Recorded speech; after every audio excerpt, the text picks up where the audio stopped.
네, 동전 한 잎의 자비보다 예수의 이름이 더 좋다라는 제목으로 하나님의 말씀을 전하겠습니다. 제가 사도행전을 참 묵상하고 있으면 참 벅찬 감동이 밀려옵니다. 이 초대 교회가 세워지는 그런 모습 속에서 이미 천국이 임한 것처럼, 그리고 구원이 임하여 그 기쁨을 충만함을 누리는 그런 장면이 계속해서 떠오르기 때문입니다. 성령으로 마음이 합하여지고 또 기도하고, 그래서 사람을 세우고, 또한 감동이 있어서 자기의 필요가 아닌 각 사람의 필요를 따라서 서로 그렇게 채워가는 그런 아름다운 모습이 눈에 그려지고 또 저의 가슴을 뛰게 만듭니다. 그리고 이들이 진정한 제자로서 면모가 나타날 때 저는 큰 또 도전을 받기도 합니다. 담대하게 복음을 전하고 예수님처럼 병자들을 고치는 그런 일들이 일어날 때면 놀라지 않을 수가 없습니다. 또한 제자들의 변화, 특별히 이전에는 자기의 목숨을 살리자고 예수의 이름을 부인하고 배신했는데 이제는 그 목숨을 내놓고 다니기 시작했습니다. 유대인들이 표적이 되어도 대제사장과 율법학자와 또 사두개인들 앞에서도 그들은 얼어붙지 않고 당당하게 뜨겁게 설교하고 복음을 증거하는 그런 모습이 참 멋있어 보이기도 했습니다. 지금 베드로의 상태는 어떤 상태일까요? 베드로는 은혜가 가득하고 성령으로 충만해져 있습니다. 파도처럼 밀려오는 그 하나님의 감동, 그리고 떨리는 마음으로 복음을 전하고 있습니다. 예수님이 전해준 그 십자가 사랑, 놀라운 부활과 그 생명과 구원, 죄로 인해 하나님으로부터 멀어져 있던 모든 자들을 부르시고 용서해 주시고 자녀 삼아 주시는 이 은혜를 베드로와 요한은 곳곳을 누비며 복음을 전하고 가는 곳마다 능력을 나타냅니다. 저는 베드로의 사역의 중심이 바로 이 예수의 공로와 그의 이름을 나타내기 위함이, 그리고 예수님을 나타내는 그의 이름을 나타내는 열심이 그에게 있었다고 말하고 싶습니다. 그렇기 때문에 우리가 말씀을 읽는 우리도 함께 마음이 뜨거워지고 우리의 마음이 두근두근 하는 것 아니겠습니까? 그리고 사도행전은 마치 땅에 묻힌 씨앗이 흙을 뚫고 머리를 내밀며 꿈틀대며 싹 틔우는 그런 색사처럼 강인한 그 생명력을 내뿜고 있는 듯합니다.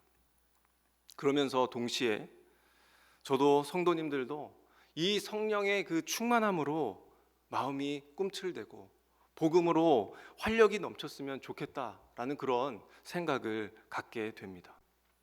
목장이 작은 교회로 싹을 틔우고 나무가 되고 영적으로 울창한 숲을 이루는 그런 꿈과 소망을 품게 됩니다. 할렐루야. 베드로는 자기의 삶에 또한 예수로 가득 차 있습니다. 그는 자다가도 찌르면 깨우면 예수님 하는 그런 소리가 절로 나오는 상황입니다. 그가 앞서 했던 설교도요 그렇고, 앞으로도 그는 예수 그 예수의 이름과 공로와 부활과 구원을 이야기할 것입니다. 오늘도 그가 만난 안진뱅이에게 베드로는 여지없이 이 예수를 말하고 증거합니다. 은과 금은 내게 없으나 내게 있는 것을 그대에게 주니 나사렛 예수 그리스도의 이름으로 일어나 걸으시오. 그에겐 다른 것이 없습니다. 은도 없지만 금도 없지만 자기에게 가득 차 있는 것, 바로 예수 그리스도. 저는 베드로와 요한이 일어나 걷게 하는 것은 둘째치고 자기의 마음속에 예수로 벅찬 그를 보면서 나도 제자인데 나도 예수로 가득 찬 사람이고 싶다. 그처럼 진정성을 가진 제자로 살아야겠다. 나도 누군가에게는 예수를 전하고 구원하고 제자 삼는 이 일에 마음의 불을 지펴야겠다. 예수의 이름으로 담대히 나아가는 목사가 되어야겠다 라는 그런 결단을 품어보기도 합니다. 우리 성도님들께서도 이 예수로 풍성하고 팽창되어져 있는 그런 제자가 되시기를 간절히 소망합니다. 이렇게 참 불타오르는 도전도 있었지만 제게는 한 인생, 이 안진뱅이의 인생이 묵상이 되었습니다.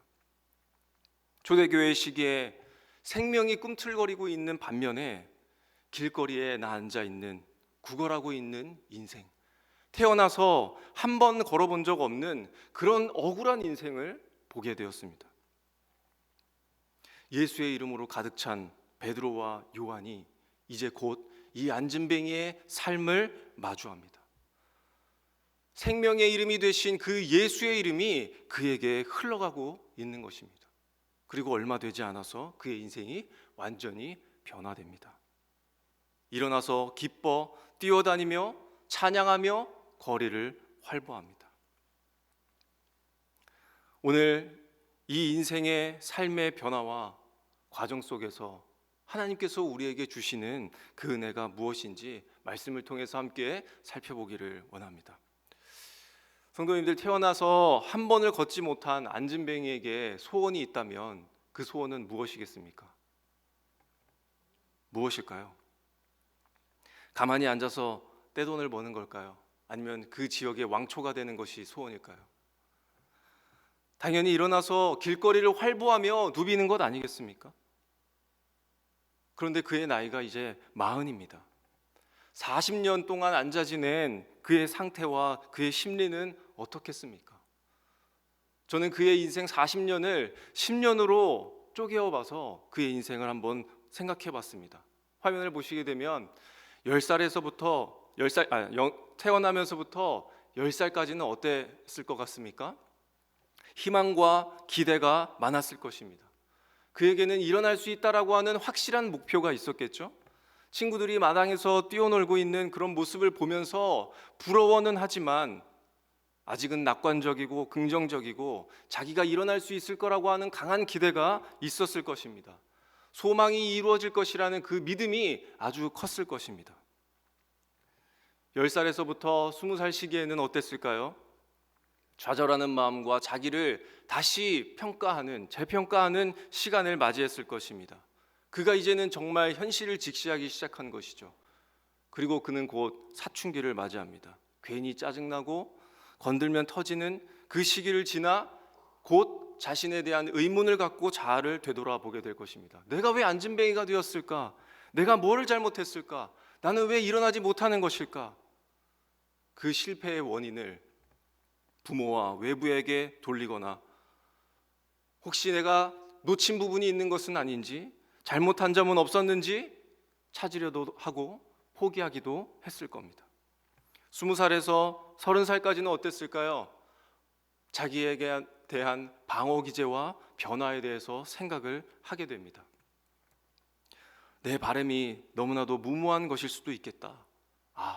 그냥 이 인생이 내 운명일 수 있겠다 라는 식으로 자기의 생각을 바꾸려고 합니다. 그리고 현실을 고려해서 다른 방면으로 자신을 만족시키려고 하는 그런 노력이 시작됩니다. 이제는 일어나고 싶다라고 하는 기대보다는 자기의 상황을 인정하고 다른 것에 의미를 찾기 시작할 것입니다. 30살에서 40살에는 어떻습니까? 이제는 내면의 평화를 찾으려고 할 것입니다. 비록 내가 원하는 대로 삶이 흘러가고 있지는 않지만 어떻게 해서든 의미를 찾자. 자기의 삶에 새로운 목적을 부여하고 이제는 삶의 방향을 설정하게 됩니다. 더 이상 과거에 집착하지 않고 자기를 수용하는 것이죠. 그의 선택은 곧 성전 앞에서 대부분의 시간을 보내는 그런 삶을 결정했을 것입니다. 어떻습니까? 예측해 본 것이지만 제가 말씀드리고자 하는 것은 이자의 삶이 정말 소망이 하나 없다라고 하는 것입니다. 무엇이 그를 지배했습니까? 포기와 체념이 그의 삶을 지배하고 있었다라고 하는 것입니다. 더 나아가서 유대 사회의 분위기에서 안진뱅이는 정말 사람 중에서도 아주 별로인 사람으로 취급받았습니다. 철저한 율법 중심과 종교적 규율과 자기들만의 전통이 지배하는 그 시기에 이 사람이 갖고 있는 질병이나 장애는 죄의 결과로 받아들여졌습니다. 하나님의 진노와 심판을 받아서 저 모양 저 꼴이 되었다라고 여겼습니다. 그는 신체에 흠이 있는 자입니다. 그렇기 때문에 거룩히 여김을 받는 그 성전 안에 발을 들이지 못했습니다. 이뿐만이 아니라 또 사회적으로도 그랬겠죠. 몸이 그런데 무슨 일을 할 수 있겠다고 사람들이 보겠습니까? 일자리를 주지 않으니까 경제활동도 불가능했습니다. 그는 종교에서도 버려지고 사회에서도 내다놓은 사람이었습니다. 그나마 또 이런 걸 다행이라고 여겨야 할까요? 그를 도와주는 사람들이 있었습니다. 성전 미문 앞에 아름다운 문이라고 하는 그 출입구 앞에 이 안진뱅이를 데려다 놓는 사람들이 있었습니다. 그들이 가족들인지 아니면 오랫동안 알고 지내었던 친구들이었는지 아니면 구제를 담당했던 그 성전 안에 있는 종교 지도자였는지는 알 수는 없습니다. 그러나 그 자비를 베푼 그 도움의 손도 그의 인생을 어떻게 바꾸지는 못했다라고 하는 것입니다. 성전 출입구 앞에서 그가 구걸할 수 있게 도움을 주었을 뿐 그가 흠 없는 존재로 온전한 상태로 그 아름다운 문을 통과해서 하나님이 계시다고 말하는 그 거룩한 성전 안까지는 들어가지 못하게 했다라는 겁니다. 그 문을 통과하여 하나님의 성전 안에 들어가게 하지는 못했다라고 하는 것을 보여줍니다. 또한 누가 도와주었습니까? 그 성전을 출입하는 사람들입니다. 그들은 하루에 3번 기도하기 위해서 드나들었던 아주 경건한 사람들이었습니다. 그들은 매일같이 쭈그리고 손 벌리고 있는 그에게 돕고 베푸는 그 심정으로 동전 한 잎을 던져 주었을 것입니다.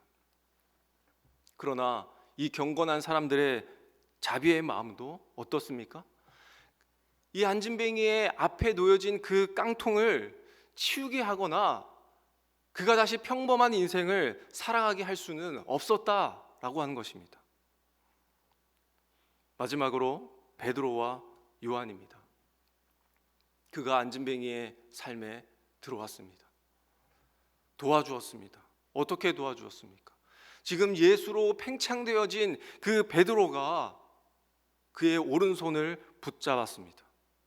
그가 말하기를 너에게 베풀 은도 지금 내게는 없고 내가 지금 호주머니를 탈탈 털어도 먼지만 가득히 나오지만 내게 있는 이것, 부풀어 있는 그 예수 그리스도, 그는 하찮은 나를 건져주신 이름이요 미천하고 비루한 나를 구원해 주신 이름이요 하나님의 자녀가 되는 권세와 은혜를 주셔서 내 영을 감동케 하신 부활의 이름, 생명의 이름, 나사렛 예수 그리스도의 이름, 이 이름으로 일어나 걸어라.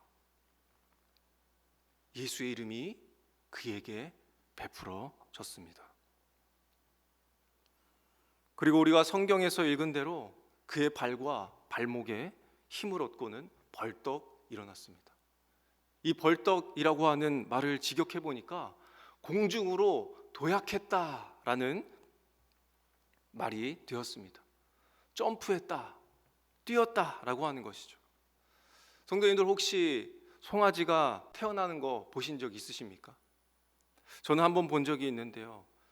이 송아지가 왜 태어나자마자 걸으려고 하는지 그 이유는 잘 모르겠지만 괜히 일어나려고 하고 비틀거리고 넘어지고 또 똑바로 걷지를 못하고 또 똑바로 걸으려고 애쓰지만 이 송아지가 대각선으로 가면서 머리를 쥐어박기도 하고 부딪히기도 하고 그랬습니다.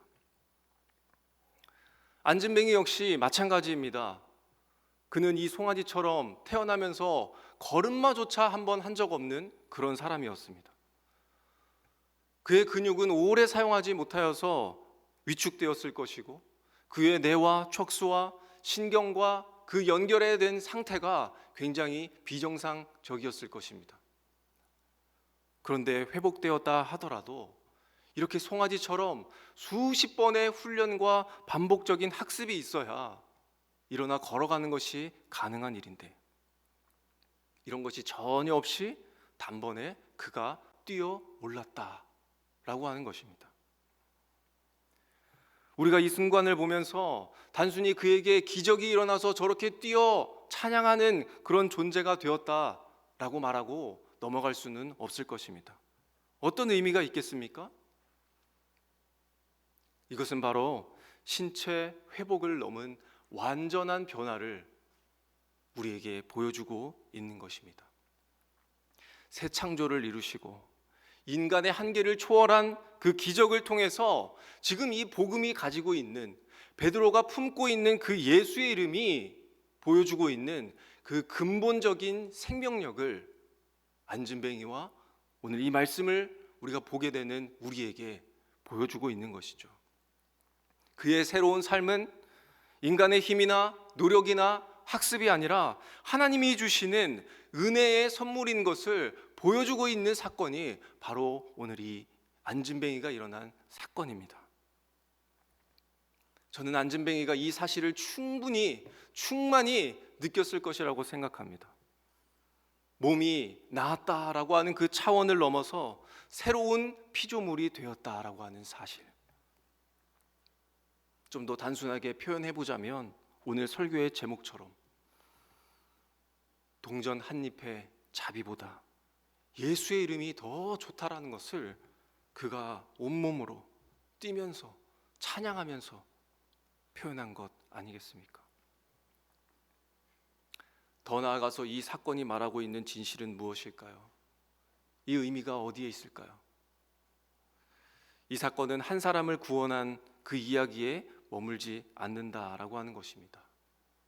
그런 의미에서 첫 번째로 사람들이 느끼고 생각하고 있는 이 구원의 한계를 깨뜨린 사건이다라는 것이죠. 인간의 이 구제와 구원관에는 한계가 있었습니다. 한계가 있다고 해서 우리가 인간의 노력과 도움이 필요하지 않다는 것은 아닙니다. 열심히 도와야죠. 그러나 돕는 사람도 도움을 받는 사람에게도 가장 중요한 것이 빠져 있다는 것입니다. 바로 구원의 이름 예수입니다. 사람들은 그가 더 나아질 수 있다는 그 희망을 품지 않았을 가능성이 높습니다. 매일 반복적으로 같은 자리에 두었다라고 하는 것은 단순한 일상적 루틴이 되었다는 것이고, 안진뱅이도 돕는 사람도 너도 나도 다 체념했다라고 하는 것이죠. 성전을 지나다니던 경건한 사람들도 그렇습니다.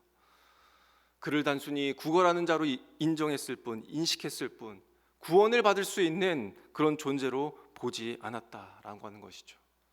무관심한 동정이나 습관적인 자선이 그들에게 있었을 뿐이죠. 무심한 익숙함, 누군가 도와주겠지 않은 이 관찰자의 시점으로 사는 그들의 인생, 또한 이 율법적 의무를 수행하는 데 그쳤을 것입니다.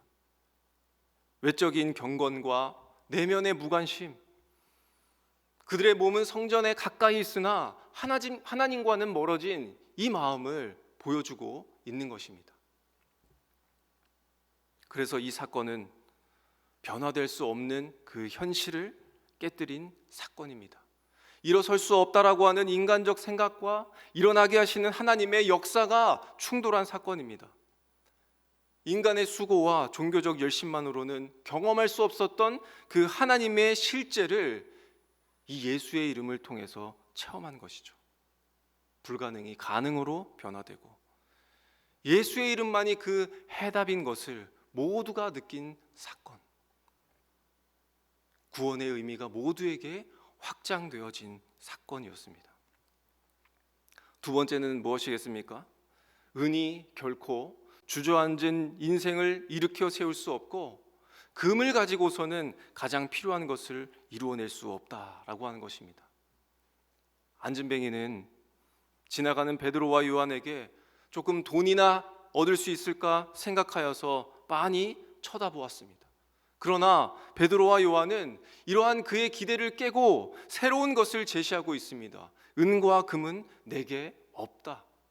안진뱅이의 이 삶에 있어서 필요는 돈이 아니라 바로 예수라는 것이죠. 안진뱅이의 이 삶의 핵심적인 문제는 무엇이었습니까?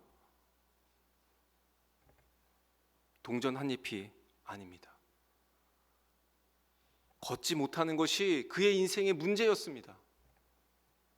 사람들은 때론 나의 핵심적인 이 문제에서 벗어나 당장 필요한 것을 원하지만 하나님은 진짜 필요한 것을 주시는 하나님이시다라고 하는 것을 증거한 사건입니다. 돈이 순간적인 그 생계를 해결할 수 있지만 근본적인 변화를 가져올 수 없다라고 하는 것을 말하며 세상의 방법이 아닌 하나님의 방법으로 해결될 것이라는 그 신앙 고백을 안진뱅이에게 들려준 놀라운 사건입니다. 세 번째는 무엇입니까? 예수의 이름만이 진정 새로운 삶을 살게 했다라고 하는 것입니다. 예수님의 이름이 그의 삶에 개입하게 되자 그의 삶이 어떻게 변화했습니까? 그 아름다운 문 앞에서 정지되었던, 멈춰졌던 그의 삶이 이제는 성전 안으로 들어갈 수 있는 흠이 없는 자로, 온전한 자로 바뀌었다라고 하는 것입니다. 현실에 대한 체념과 무기력한 삶에서 이제는 감사와 찬양이 넘치는 삶으로 변화되었다는 것입니다.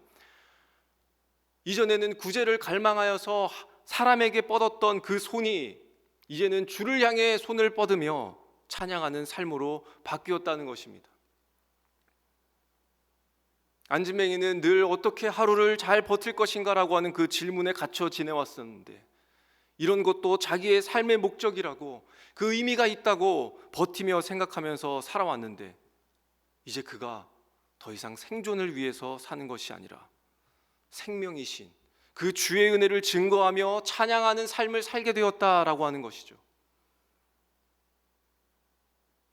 사람에게 구걸하는 삶에서 이제는 하나님을 예배하는 삶으로, 이 한 사람의 인생의 목적까지도 변화시킨 그 하나님의 놀라움을 나타낸 사건이 바로 이 안진뱅이가 일어난 사건의 의미입니다. 성도 여러분, 안진뱅이는 늘 받았던 그 동전 한 입과 사람들이 베푼 동전 한 잎의 자비보다 예수의 이름이 훨씬 더 좋다는 것을 경험했습니다. 베드로와 요한이 경험했던 것처럼 말이죠. 그들은 인생의 전부였던 배와 그물을 버리고 나를 따르라 하신 주의 음성에 부름을 받고 베드로와 요한은 따라갔습니다. 이렇게 시작된 제자의 삶은 고기 잡는 것보다 예수님이 더 좋다라는 것을 느끼며 살아갑니다. 예수님은 그들에게 말씀합니다. 이제는 사람을 낚는 어부가 되가. 그들은 사람 낚는 어부가 되어 그 기쁨으로 가득 찬 제자의 삶을 살아가게 되었습니다. 예수로 충만했던 이 제자들의 손이 안진뱅이의 삶에 닿을 때에 이 안진뱅이의 삶도 예수로 부풀고 팽창되어지는 이 놀라운 사건을 우리가 마주하게 된 것입니다. 이제 말씀을 마무리하려고 합니다. 오늘 말씀을 통해 우리에게 주신 은혜가 무엇일까요? 그저 남을 잘 도와야 된다라는 것일까요? 나도 베드로와 요한처럼 담대하게 복음을 전하고 능력이 나타나야 하는 그런 성도의 삶을 살아가야 한다는 것일까요? 어떤 것이겠습니까? 우리는 먼저 하나님의 구원에 대한 이해가 바로 들어서야 된다는 것입니다. 하나님의 구원은 일용할 양식을 채우는 동전 한 입 같은 그런 구제가 아니라는 것입니다. 인간의 연약한 인생과 그 처참한 인생을 심폐소생술이나 인공호흡으로 연장시키고 연명시켜주는 그런 구원이 아니라는 것입니다. 그 구원은 사람을 빚으시고 생기를 불어넣어 생명이 되게 하신 창조, 바로 새로운 피조물이 되는 은혜가 하나님의 구원입니다. 인간의 절망과 한숨을 호흡과 생명을 불어넣어 주셔서 찬양의 삶으로 바꾸어 주신 이 놀라운 하나님의 은혜가 바로 구원입니다. 우리는 이 하나님의 구원을 알아차려야 하는 것이죠. 오늘 말씀을 통해서 생존이 곧 구원이라고 하는 이 인식에서 벗어나는 이 은혜가 우리 성도님들에게 있기를 간절히 소망합니다. 그렇다면 우리의 구함이 달라져야 된다는 것이겠죠. 이제는 동전 한 잎의 그 자비가 아니라 구원의 이름 나사렛 예수의 이름을 구하는 삶이어야 된다는 것입니다. 성도님들, 성전 미문 앞에서 동전을 구하는 그 삶으로 만족하거나 머물지 마시기를 부탁드립니다.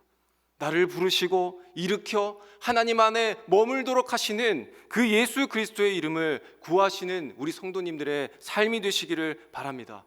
왜 그런 것입니까? 체념하고 포기했던 나의 삶에 진정한 삶의 목적을 부여해 주시고, 이전에는 이렇게 저렇게 살다가 땅에 묻힐 내 인생을 하나님 그의 나라로 우리를 머물게 하시고, 그저 하루하루 목숨 지키기 위해서 구걸하는 소리를 내었던 우리의 삶의 내 입술에 이제는 내가 하나님이 너무나도 좋아서, 예수님이 너무 감사하고 기뻐서 노래하고 찬양하는 그 입술로 살게 하셨기 때문에 아니겠습니까?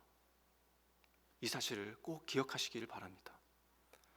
성도님들 중에선 교회 나온 지 얼마 되지 않으신 분들도 있습니다. 그런 성도님들께서는 세상에 무엇보다 이 예수의 이름이 더 좋다라는 것을 경험하시기를 소망하고 기도합니다.